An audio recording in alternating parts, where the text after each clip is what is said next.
Hello students, FIUGP Calicut യൂണിവേഴ്സിറ്റിയുടെ BBA first year സ്റ്റുഡൻസിൻ്റെ first semester ക്ലാസ്സാണ് നമ്മൾ എടുക്കാൻ പോകുന്നത്.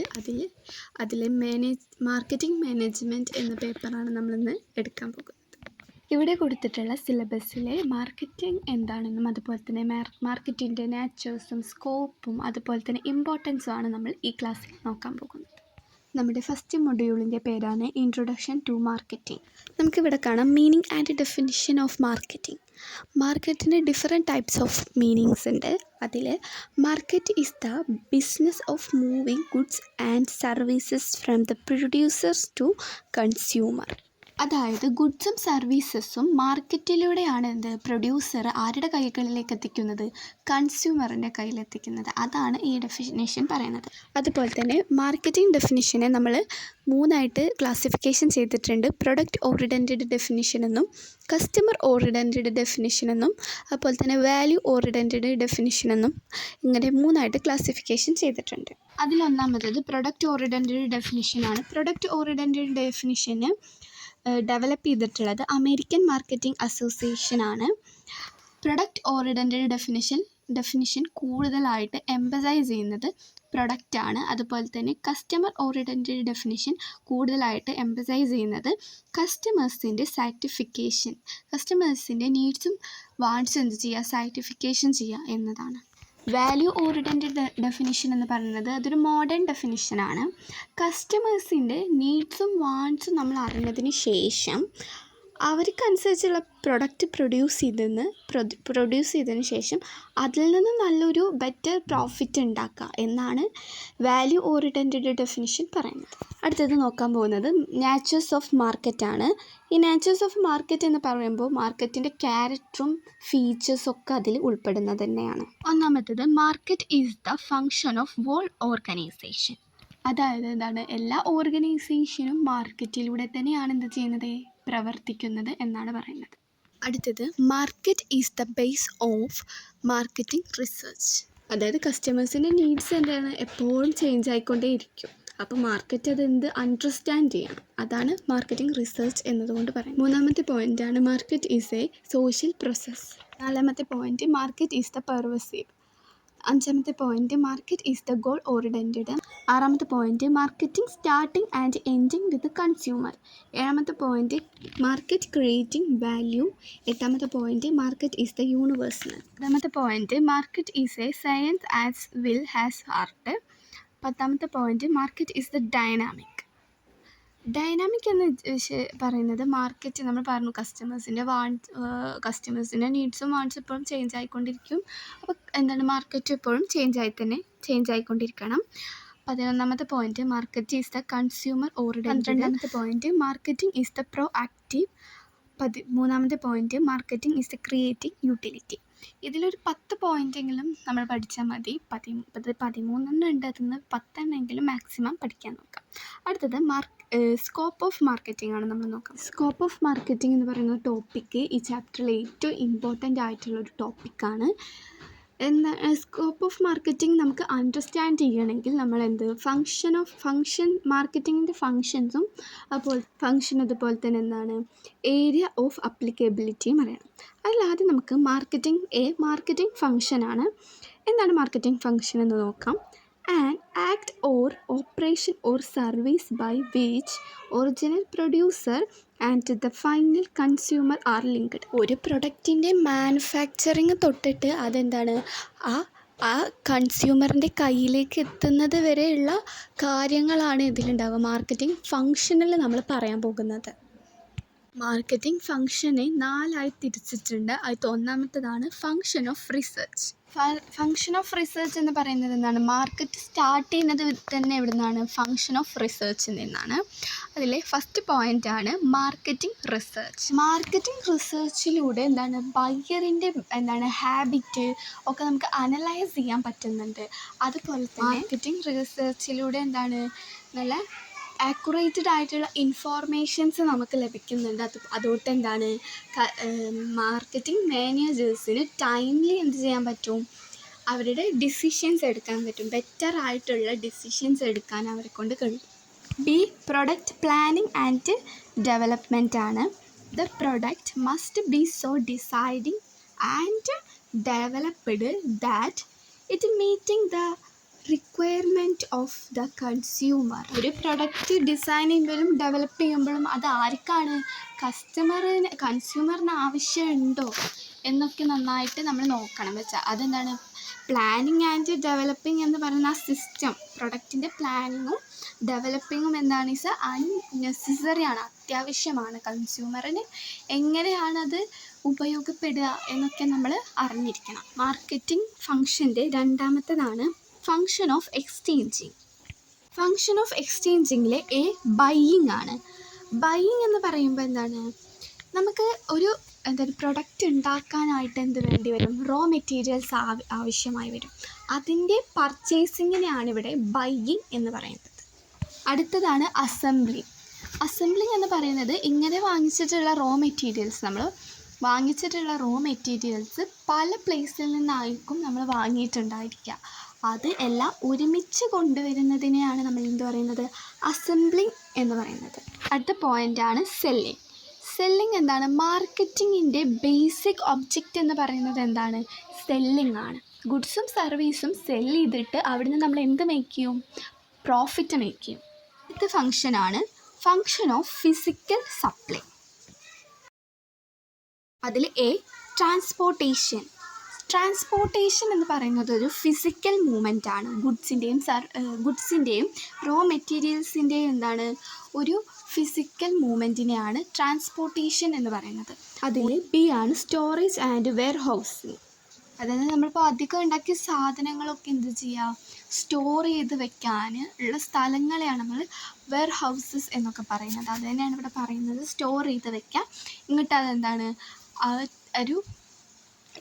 Creating time utility. ഒരു ടൈം ആകുമ്പോൾ അതെന്ത് ചെയ്യുക, നമ്മൾ യൂട്ടിലൈസ് ചെയ്യുക. സി എന്ന് പറയുന്നത് പാക്കേജിംഗ് ആണ്. പാക്കേജിങ് ട്രഡീഷണലി ഡൺ ആണ്. കാരണം പണ്ട് മുതലേ തന്നെ നമ്മൾ സാധനങ്ങൾ എന്താണ്, ഒരു ഡാമേജും കൂടാതെ കൺസ്യൂമറിൻ്റെ കയ്യിലേക്ക് എത്തിക്കുക എന്ന ഉദ്ദേശത്തോടെയാണ് പാക്കിങ് ചെയ്തിരുന്നത്. എന്നാൽ ഇപ്പോൾ എന്താണ്, നമ്മളൊരു പ്രൊഡക്റ്റിൻ്റെ ഇൻഗ്രീഡിയൻസും അതിൻ്റെ പ്രൈസ് എന്നിങ്ങനെ കാര്യങ്ങളെല്ലാം നമ്മൾ എന്ത് ചെയ്യും, നമ്മൾ ആ പാക്കേജിൽ എന്ത് ചെയ്യും, മെൻഷൻ ചെയ്യും. അടുത്തത് ഫെസിലിറ്റി ഫങ്ഷനാണ്. അതിൽ എന്ന് പറയുന്നത് standardisation and grating. Standardisation and grating എന്ന് പറയുന്നത് ഒരു ഗുഡ്സിൻ്റെ എന്താണ്, ഇപ്പോൾ നമ്മുടെ ഒരു പ്രൊഡക്റ്റിൻ്റെ ക്വാണ്ടിറ്റി, അതിൻ്റെ സെക്യൂരിറ്റി, അതുപോലെ തന്നെ കളറ്, സൈസ്, ഡിസൈന്, സേഫ്റ്റി, ഈ കാര്യങ്ങളൊക്കെ സ്റ്റാൻഡേർഡൈസേഷനോട് ഉദ്ദേശിക്കുന്നത്. അടുത്തത് ബ്രാൻഡിങ് ആണ്. ബ്രാൻഡ് എന്ന് പറയുന്നത് പ്രൊഡക്റ്റിന് കൊടുക്കുന്ന നെയിമിനെയാണ് നമ്മൾ എന്ത് പറയുന്നത്, ബ്രാൻഡ് എന്ന് പറയുന്നത്. അതുപോലെ തന്നെ പ്രൊഡക്റ്റ് വേഗം ഐഡൻറ്റിഫൈ ചെയ്യാനും നമുക്ക് ബ്രാൻഡിങ് നമ്മളെ യൂസ്ഫുള്ളാണ്. കാരണം നമുക്ക് നമ്മുടെ മാർക്കറ്റിൽ ഒരു പ്രൊഡക്റ്റ് തന്നെ അതിൻ്റെ ഡിഫറൻ്റ് ആയിട്ട് നമുക്ക് അവൈലബിൾ ആണ്. അതിൽ ഏറ്റവും നമുക്ക് വേണ്ട പ്രൊഡക്റ്റിൻ്റെ നെയിം അറിഞ്ഞാലേ ഉള്ളൂ നമുക്കത് വേഗം ഐഡൻറ്റിഫൈ ചെയ്യാൻ പറ്റുള്ളൂ.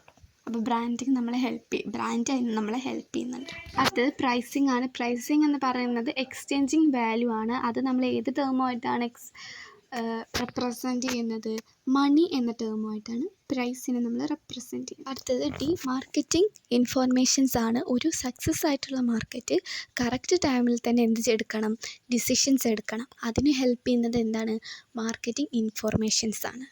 അടുത്തത് ഫിനാൻസിങ് ആണ്. Financing is the required for production as four marketing. അടുത്തത് റിസ്ക് ടേക്കിംഗ് ആണ്. Marketing is the involves many risk. Market എന്ന് പറയുന്നത് തന്നെ എന്താണ്, ഒരു റിസ്ക് ആണെന്നാണ് പറയുന്നത്. അതിലെന്താണ്, ലോസ് ഉണ്ടാവാം, ഡാമേജ് ഒക്കെ ഉണ്ടാവാം.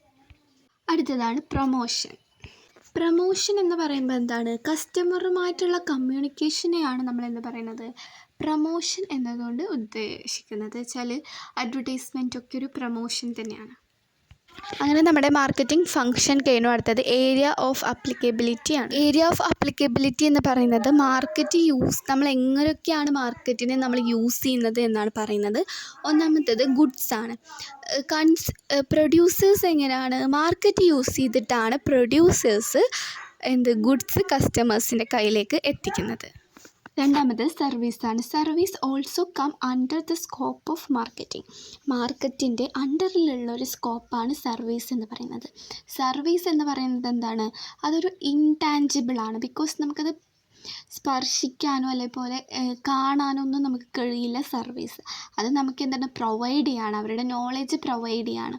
ഒരു ഡോക്ടറെ അടുത്ത് ചെന്നാലും ഒരു ടീച്ചേഴ്സൊക്കെ നമുക്ക് എന്താണ് സർവീസാണ് പ്രൊവൈഡ് ചെയ്ത് തരുന്നത്. മൂന്നാമത്തെ പോയിന്റ്, മാർക്കറ്റ് എന്ന് പറയുന്നത് എന്താണ്, ഒരു എക്സ്പീരിയൻസ് ആണെന്നാണ് പറയുന്നത്. അതുപോലെ തന്നെ നാലാമത്തെ പോയിൻ്റാണ് ഈവൻറ്റ്. മാർക്കറ്റ് യൂസ് ചെയ്തിട്ട് നമുക്ക് എന്ത് പ്രൊമോട്ട് ചെയ്യാൻ പറ്റും, ഈവൻറ്റ്സ് പ്രൊമോട്ട് ചെയ്യാൻ പറ്റും. ഉദാഹരണം ക്രിക്കറ്റ് മാച്ച്. അഞ്ചാമത്തെ പോയിൻ്റാണ് person. The marketing of person is also done. Person ഉണ്ടെങ്കിൽ മാർക്കറ്റ് ഉള്ളൂ എന്നാണ് പറയുന്നത്. അടുത്തത് പ്ലേസ് ആണ്. Different places, city, state etcetera also required. അടുത്തതാണ് ഏഴാമത്തെ പോയിൻ്റാണ് property is the other area of marketing ആണ്. അടുത്തതാണ് ഓർഗനൈസേഷൻ. അതുപോലെ തന്നെ ഇൻഫോർമേഷൻസ് എന്ന് പറയുമ്പോൾ എന്താണ്, market is used for spreading informations. Market use ചെയ്തിട്ട് നമുക്ക് ഇൻഫോർമേഷൻസ് സ്പ്രെഡ് ചെയ്യാൻ പറ്റും. എക്സാമ്പിൾ എന്താണ്, ന്യൂസ് പേപ്പേഴ്സൊക്കെ അതിന് എക്സാമ്പിൾ. അടുത്തതാണ് 10ാമത്തെ പോയിൻ്റാണ് idea. Marketing is used to promoting idea also. Market use ചെയ്തിട്ട് നമുക്ക് നമ്മുടെ ഐഡിയാസ് പ്രൊമോട്ട് ചെയ്യാൻ പറ്റുമെന്നാണ് പറഞ്ഞിട്ടുള്ളത്. അടുത്തതാണ് ഇമ്പോർട്ടൻ്റ് ഓഫ് മാർക്കറ്റിംഗ്. അതിൽ important of marketing to society ആണ് ആദ്യം നോക്കുന്നത്. അതിൽ ഒന്നാമത്തെ പോയിൻ്റാണ് പ്രൊവൈഡിങ് എംപ്ലോയ്മെൻ്റ് ആണ്. എന്താണ്, നമ്മളൊരു മാർക്കറ്റിൽ ഏറ്റവും കൂടുതൽ ആവശ്യം എന്താണ്, എംപ്ലോയീസിനെയാണ്. അപ്പോൾ എന്താ, അവർക്ക് കുറേയധികം മാർക്കറ്റ് സൊസൈറ്റിക്ക് എന്താ പ്രൊവൈഡ് ചെയ്യുന്നത്, എംപ്ലോയ്മെൻറ്റ് പ്രൊവൈഡ് ചെയ്യുന്നുണ്ട്. അങ്ങനെ രണ്ടാമത്തെ പോയിൻ്റാണ്, അങ്ങനെ ഒരാൾക്ക് എംപ്ലോയ്മെൻറ്റ് പ്രൊവൈഡ് ചെയ്യാൻ അയാളുടെ സ്റ്റാൻഡേർഡ് ഓഫ് ലിവിങ് എന്താവും, റൈസ് ചെയ്യാൻ തുടങ്ങും. അതുപോലെ തന്നെ മൂന്നാമത്തെ പോയിൻ്റാണ്, അയാൾക്ക് എന്ത് ക്രിയേറ്റ് ചെയ്യാൻ തുടങ്ങും, യൂട്ടിലിറ്റി ക്രിയേറ്റ് ചെയ്യും. അതുപോലെ തന്നെ നാലാമത്തെ പോയിൻ്റാണ് റെഡ്യൂസിങ് കോസ്റ്റ്. അതുപോലെ അഞ്ചാമത്തെ solve the social problems solve ചെയ്യും. ആറാമത്തെ പോയിൻ്റാണ് മേക്ക് എ ലൈഫ് ഈസിലി. അതുപോലെ തന്നെ ഏഴാമത്തെ പോയിൻ്റാണ് എൻറീച്ച് സൊസൈറ്റി. അടുത്തതാണ് ഇമ്പോർട്ടൻ്റ് ഓഫ് മാർക്കറ്റിംഗ് ടു കമ്പനീസിന് എന്തൊക്കെ ഇമ്പോർട്ടൻ്റ് ആണെന്നാണ് നോക്കുന്നത്. ഒന്നാമത്തത് ഹെൽപ്പിംഗ് ഇൻ ഇൻകം ജനറേഷൻ. അതുപോലെ തന്നെ helping in planning and decision making. മൂന്നാമത്തെ പോയിൻ്റാണ് ഹെൽപ്പിംഗ് ഇൻ ഡിസ്ട്രിബ്യൂഷൻ. നാലാമത്തെ പോയിൻ്റാണ് ഹെൽപ്പിംഗ് ഇൻ എക്സ്ചേഞ്ചിങ് ഇൻഫോർമേഷൻസ്. അഞ്ചാമത്തെ point helping in adapted to the changing environment. ആറാമത്തെ പോയിൻ്റാണ് എക്സ്പാൻഡ് ഗ്ലോബൽ പ്രസൻസ്. ഏഴാമത്തെ പോയിൻ്റാണ് helping to earning good will. അടുത്തതാണ് ഇമ്പോർട്ടൻ്റ് ഓഫ് മാർക്കറ്റിംഗ് ടു കൺസ്യൂമറിന് എന്തൊക്കെ ഇമ്പോർട്ടൻസ് ആണെന്നാണ് നോക്കുന്നത്. ഒന്ന്, പ്രൊവൈഡിങ് ക്വാളിറ്റി പ്രൊഡക്ട്സ്. രണ്ട്, പ്രൊവൈഡിങ് വെറൈറ്റി ഓഫ് പ്രൊഡക്റ്റ്. അതുപോലെ തന്നെ മൂന്നാമത്തത് പ്രൊവൈഡിങ് നോളജ് ആൻഡ് കൺസ്യൂമർ. നാലാമത്തെ പോയിൻ്റാണ് ഹെൽപ്പിംഗ് ഇൻ സെലക്ഷൻ. അഞ്ചാമത്തെ പോയിൻ്റാണ് കൺസ്യൂമർ സർട്ടിഫിക്കേഷൻ. അടുത്തതാണ് important of the marketing to economic. Save the economic from depression. രണ്ടാമത്തെ പോയിൻ്റാണ് ഇൻക്രീസിങ് ഇൻ നാഷണൽ ഇൻകം. മൂന്നാമത്തെ പോയിൻ്റാണ് എക്കണോമിക് ഗ്രോത്ത്. നാലാമത്തെ point ploughing back of resource. അടുത്തതാണ് important of marketing in Indian എക്കണോമിയിലുള്ള ഇമ്പോർട്ടൻസ് ആണ് നമ്മൾ നോക്കുന്നത്.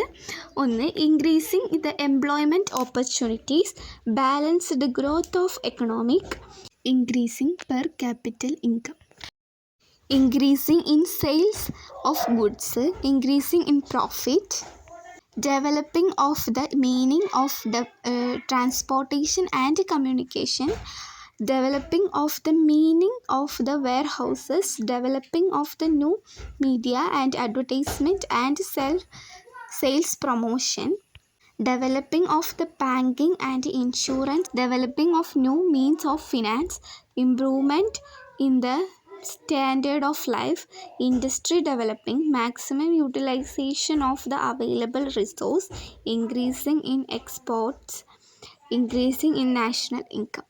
ഇതാണ് മാർക്കറ്റ് ഇന്ത്യൻ എക്കണോമിയിലുള്ള ഇമ്പോർട്ടൻസ് എന്ന് പറയുന്നത്. ഇതൊക്കെ നമുക്ക് പോയിൻ്റ് വൈസ് മതി, അതാണ് പോയിൻ്റ് പറഞ്ഞത്. കാരണം പിന്നെ നിങ്ങൾക്ക് മനസ്സിലാക്കിയിട്ട് ഉണ്ടാക്കി എഴുതാം. ഒരു മാക്സിമം ഒരു കണ്ടൻറ്റ് ഇതിലുണ്ടായാൽ മതി. പിന്നെ നിങ്ങൾക്ക് കുറേ വലിച്ചു വാരി എഴുതുന്നതിനെക്കാട്ടിലും ഇമ്പോർട്ടൻ്റ് കണ്ടൻറ്റിനാണ്.